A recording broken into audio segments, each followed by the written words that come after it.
ये कुछ ऐसे कैरेक्टर्स हैं जो नॉर्मली एनिमेज में देखने को नहीं मिलते हैं, क्योंकि ये स्टोरी में कुछ ऐसा करते हैं जो स्ट्रेट अप डिस्गस्टिंग होता है। ये तुम्हें सोचने पर मजबूर कर देगा, आखिर कोई एनिमे कैरेक्टर ऐसा भी कर सकता है क्या? इसमें से जो पहला कैरेक्टर है वो अपनी मांगा में इतनी घिनौनी चीजें करता है, उसकी वजह से उसे अपने ही एनिमे एडेप्टेशन से हटा दिया जाता है, क्योंकि उसे दिखाना बहुत ज्यादा हो जाता ऑडियंस के लिए। और ये कैरेक्टर है बजक का वाइल्ड। वेल, ये फर्स्ट टाइम बजक के चैप्टर 58 में अपीयर हुआ था, वो भी कुछ इस तरीके से। इसकी एंट्री में ही हम वाइल्ड को कई सारी लड़कियों के साथ वो सब करते हुए देखते हैं। इससे तुम अंदाजा लगा ही सकते हो ये आगे और क्या क्या करने वाला है। ये दानव जैसा दिखने वाला क्रिएचर जब गट्स से लड़ता है, जो कि 11 चैप्टर्स की फाइट थी, उसी में ये सबसे पहले उस वाले विलेज में जाता है जहाँ के लोगों ने गट्स और उसके दोस्तों की हेल्प की थी। वहाँ जाते ही सबसे पहले वो उस विलेज की सारी लड़कियों का आरएपी करता है, फिर विलेज में मौजूद सारे लोगों के टुकड़े कर देता है, यहाँ तक कि वो बच्चों को आग में डाल देता है, और जो बचे हुए बॉडी पार्ट्स थे लोगों के वो उन्हें अपने बालों में लगा देता है, ताकि वो गट्स को बता सके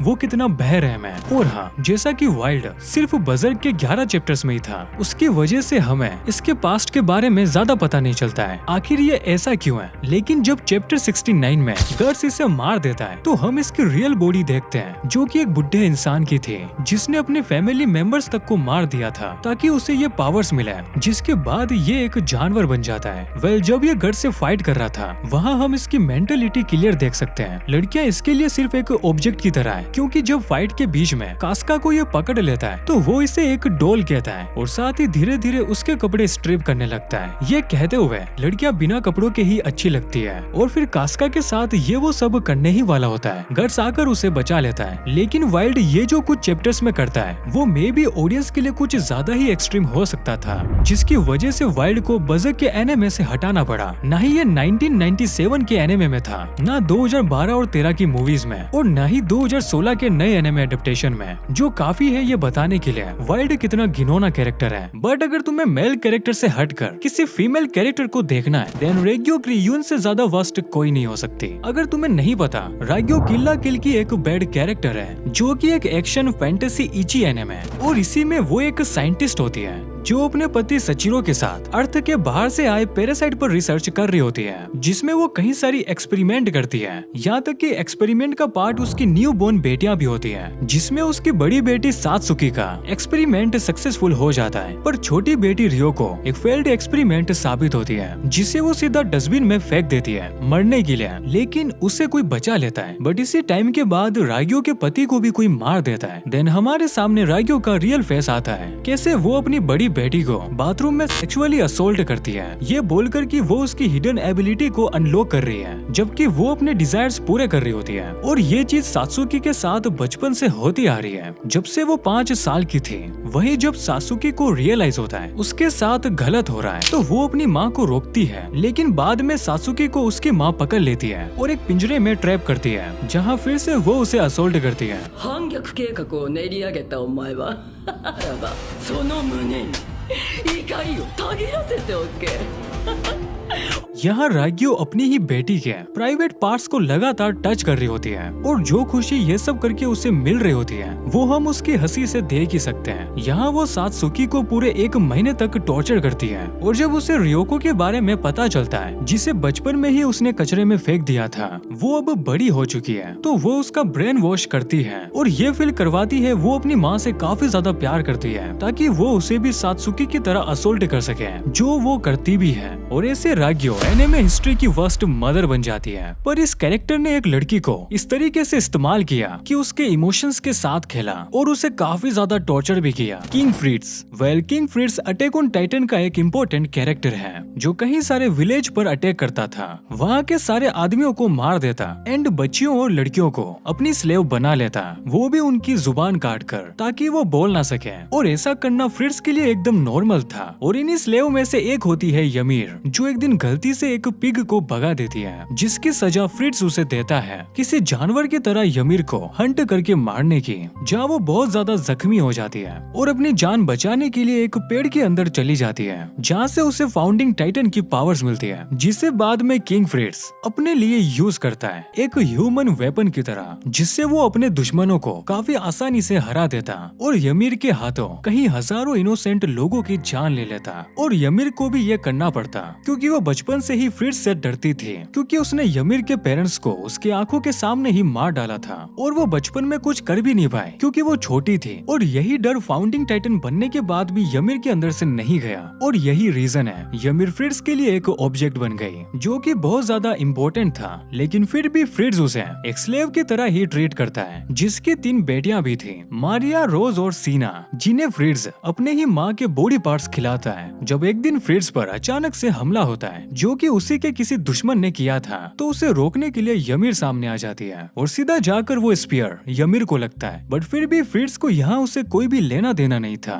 कि अभी उसकी जान इसी ने बचाई है, लेकिन फिर भी वो उसकी परवाह नहीं करता है। उसे तो बस यमिर की पावर्स की पड़ी थी जो यमिर की मौत के साथ गायब होने वाली थी। तो इसीलिए फ्रिट्ज अपनी तीनों बेटियों को यमिर के बॉडी पार्ट्स खिला देता है ताकि टाइटन की पावर इन तीनों के पास आ जाए। पर केयारो जो रेड्रो हिलर में अपने एक्शन को लेकर काफी ज्यादा फेमस है, उसे स्टोरी में एक फ्लेयर नाम की प्रिंसेस 4 सालों तक टॉर्चर करती है, जहाँ वो इसका खुद से कई बार आरएपी करती है। साथ ही वो अपने गार्ड्स और बाकी लोगों से भी इसे असोल्ट करवाती है, जहाँ वो उसके एनिमे और मांगा में बस उंगलियां काटती है। वही लाइट नोवेल में ये चीज बहुत ज्यादा घिनौनी है जो मैं तुम्हें ऐसे बता भी नहीं सकता। और ऊपर से केयारू एक हिलर था, तो वो अपनी चोटों को बार बार हील कर देता, जिसका ये मतलब बिल्कुल भी नहीं है कि वो अपने पेन को फील नहीं कर पा रहा था। उससे वो दर्द वैसा ही महसूस हो रहा था जैसे किसी नॉर्मल इंसान को होता है, और इन सब में उसकी कोई गलती भी नहीं थी। वेल, अब तुम सोच रहे होंगे केयारू स्टार्टिंग में एक विक्टिम था जिसे फ्लेयर नाम की लड़की टॉर्चर कर रही थी, तो वो डिस्गस्टिंग होनी चाहिए ना। वेल यस, लेकिन केयारू आगे उससे भी ज्यादा घिनौनी चीजें करता है। बट अभी के लिए तुम जानो, फ्लेयर एक्चुअली केयारू को लव करती थी, लेकिन वो एक प्रिंसेस थी और केयारू एक फार्मर जिसे हिलर की एबिलिटी मिली थी, जिसकी इस वर्ल्ड में ज्यादा वैल्यू नहीं है बिकॉज वो लड़ाइयों में अटैक के काम नहीं आता।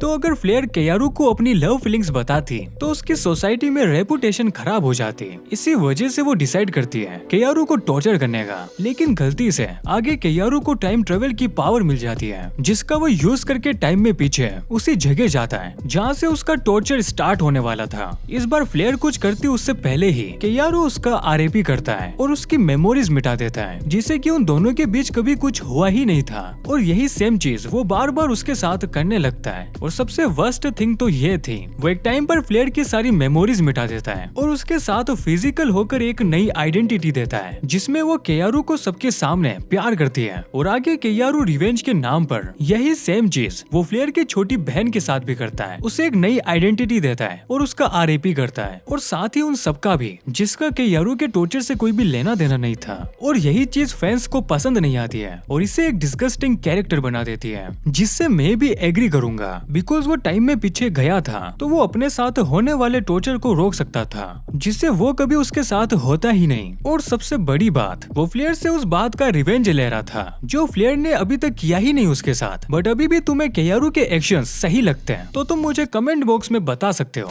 इसके बाद आते हैं जीरो एंड साबुरो, जो कि इची द किलर में ट्विंस थे। आई नो इची द किलर में ज्यादातर कैरेक्टर्स डिस्गस्टिंग है बिकॉज वो सब याकुजा से होते हैं, तो वो लोगों को बेफालतू में भी मारते हैं, जबकि ये दोनों भाई मेरे हिसाब से प्योर साइको थे। अगर इन्हें किसी आदमी से इन्फॉर्मेशन निकलवानी होती तो वो उसकी गर्लफ्रेंड को अपना टारगेट बनाते हैं, उसे पकड़ लेते हैं और उसका बारी बारी से आरएपी करते हैं। और अगर फिर भी उसका बॉयफ्रेंड कुछ भी नहीं बताता तो वो उस लड़की के निपल्स काट देते हैं, जो कि मुझे सुनने में ही क्रीपी सा लगता है। और ये सब वही करते हैं कई सारी लड़कियों के साथ, यहाँ तक कि जब इनके पास कोई काम नहीं होता है तो ये प्रोस्टिट्यूट्स को हायर करते हैं, देन उससे पूछते हैं उसे किसके साथ मजा आया, और अगर वो किसी एक भाई का नाम लेती तो दूसरा वाला उसे पीट देता। मतलब कि ये दोनों एक ऐसी सिचुएशन बना देते हैं जिसमें अगर तुम किसी एक को भी चुनोगे तो दूसरा तुम्हें मारेगा ही, बस फन के लिए, जो कि सच में इंसेन है। वेल, अगर तुम्हें लगा हो मैं किसी कैरेक्टर को भूल चुका हूँ तो तुम उसका नाम कमेंट बॉक्स में ड्रॉप कर सकते हो। और अगर तुम्हें ये वीडियो जरा से भी अच्छी लगी है तो हाइप करना मत भूलना। बाकी अगर तुम ऐसा ही कुछ फिर से देखना चाहते हो तो इन दोनों वीडियोस में से किसी पर भी क्लिक कर दो।